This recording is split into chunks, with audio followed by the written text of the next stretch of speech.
the road. Get yours today on Amazon Prime. Maybe I'll get my act together here. By the way, I've got Sam Amick before the end of the hour, Eric Mangini last hour. I'm going to hold off on this for a little bit, but man, if I have to hear Giannis is going to run this league, 5-game losing streak in Milwaukee, and he's played all 5 games. You know who hasn't? Drew Holiday. He's not even the MVP for his own team. Drew Holiday is the most valuable Buck. He's not the most talented. We talked about this yesterday. Don't confuse talent with valuable. My wife is more valuable in the family. I, of course, am much more talented. But value is often misinterpreted. Is that Giannis is talented. They're in a 5-game losing streak, and they've lost to bad teams. Why? Because he's a talented player with absolute limitations who needs lots of help from somebody else running the show. Drew Holiday's out with COVID or COVID protocols. They can't win. So this is what I always talk about.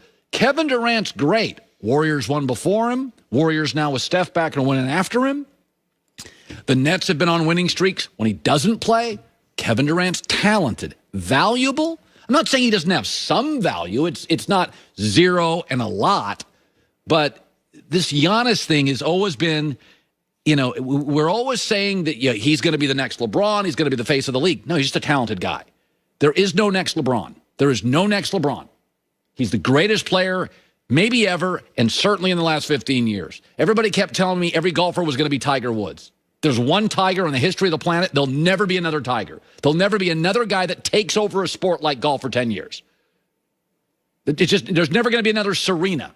I'm not saying athletes don't get better, but when you get these once-in-a-lifetime athletes, there is no other Usain Bolt. It's not like some guy's going to clip a second off his time. Like, you just get these generational elite. You're not going to see it again. There is never going to be a Jordan. Jordan was a scorer. LeBron's much more about distribution and kind of engineering both sides of the ball. But there is no Jordan.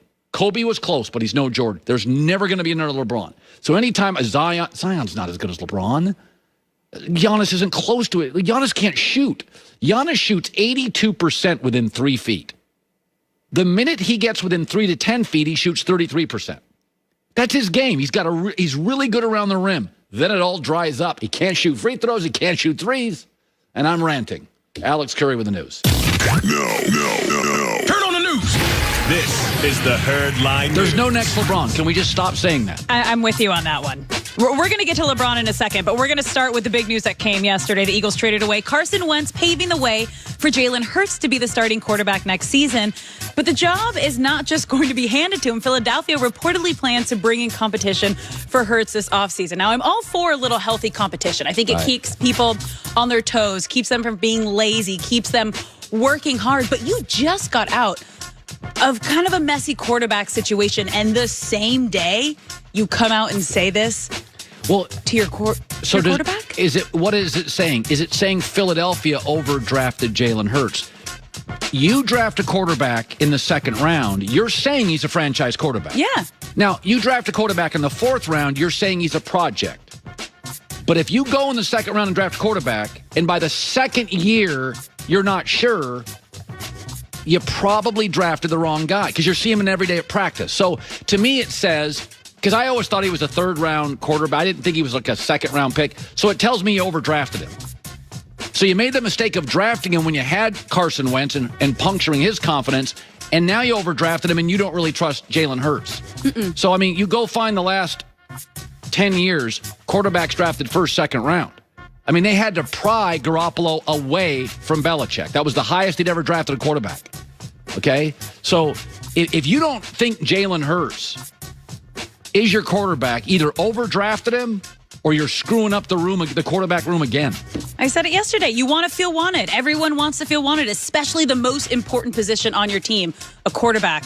And if they don't feel wanted, it messes with their confidence. He's a young guy. So it's going to be an interesting situation to see how that all plays out. But moving on to Anthony Davis, he will miss more time than the Lakers originally expected. Frank Vogel confirmed AD will be out 4 weeks after team doctors reevaluated his injuries last night. The team had hoped he would be able to return right after the All-Star break, but that timeline is now extended as the team looks to take a conservative approach in bringing him back. And I think this is smart. More often than not, we see athletes come back too soon and they re-injure themselves. Yes, it's hard not having your number 2 out there, but you still have LeBron playing, and it allows other guys on the team to step up and maybe step into new roles and get more minutes. I mean, I just think Anthony Davis is the best 2 in the history of the league. Yeah. I've never felt you can rely on him. I think he's super talented. I don't think he has the personality, the drive, the toughness to be a 1. But we confuse that because he's so gifted. So we think he's a 1. James Harden, by the way, is a 2. He doesn't have the commitment. You can't rely on him. He's not going to play on the defensive end. Kyrie is a 2 or a 3. So we confuse. Oh, he's talented. He's a 1. No, LeBron's a 1. Chris Paul's a 1. Chris Paul doesn't have to be the most talented guy. He's a 1. Steph's a 1. Yep. And so Anthony Davis, to me, is I can't rely on him physically. I thought he had a bad year to start this year. Offensively, he was down in every category. So as long as your expectation with Anthony is he's a great 2, then it's all good. Then it's all good. Well, let's talk about that number 1, because LeBron James reached another career milestone last night with a free throw at the end of the first half. He became just the 3rd player in NBA history to score 35,000 points in his career. The only other players to hit that mark are Kareem Abdul-Jabbar and Karl Malone, who are still ahead of him on the league's all-time scoring list. Now, I think this just adds to the legend that is LeBron James. And I feel lucky that we get to kind of sit back and have a front row seat to this. As you mentioned, this is a once-in-a-generation player. Well, he's also really not known primarily as a scorer. Like, if you... LeBron's going to end up either the 1st or 2nd leading scorer in league history, and he's really known as more Magic Johnson. He's much more of a facilitator than he is a pure scorer. There was a stat years ago. My favorite LeBron stat ever is a high school stat. So LeBron James, his junior year of high school, and I'm not exact on the numbers, but he averaged something like as a junior in high school, 25 a game. And he went from 18 to 25. So you would think his senior year in high school, he averaged 40. Yeah. He averaged 1 point more. In high school, what does that tell you? LeBron's never been about just taking over a game and scoring all the points. He's always been a facilitator at his heart. That's the core of who he is. So, and all the way back to high school, he could have scored 40. It wasn't what he was about. And so the fact that he's going to end up the 1st or 2nd scorer, and it's not really his go-to, that's one of his greatest arguments as the greatest player. That would be like Michael Jordan finishing all-time number 1 or 2 in assists when Michael was a scorer, and say he also had the most assists in NBA history. You'd be like, that's not even really his thing. When you can dominate something that's not your thing. Jordan was a scorer, and that's where all his numbers lie. LeBron is a facilitator, and his offensive numbers from scoring blow everybody outside of Kareem away. It's incredible. I love it. Alex, for the news. Well, that's the news. And thanks for stopping by. The Herd Lie News. You know, I've been saying this for the last year. I'm over the Dak Prescott contract situation. Pay him or not. About a year ago, I kept bringing people on from Dallas, and they were like, "Oh, he's going to get the contract." And I said, "Listen, if you date somebody for 8 years and you don't commit to a marriage, you're probably not going to get married. Like, you're just making excuses now. Well, we can live together. We can hang out." At 8 years, you make up. My wife told me, listen, you get about an hour, make up your mind. She just said, it was like, listen, you got about 45 minutes or I'm out of here. So not that I'm not completely happy and wouldn't have done it anyway, but the point being is commit to something or not. So my thing always with Dak has been, if they wanted to pay him, they would have. They could have paid him 4 years ago. They could have paid him 3 years ago. They could have paid him last year. They won't. They're not paying him. And the latest story is they're a long way off. But Dallas has a little bit of a dilemma because I was thinking about this morning with Carson Wentz going to the Colts. there are certain divisions where the quarterback play is so great, you have to really constantly evolve. Take the NFC West. I mean, good God. You got Kyler Murray, Matt Stafford, Garoppolo, and Russell Wilson.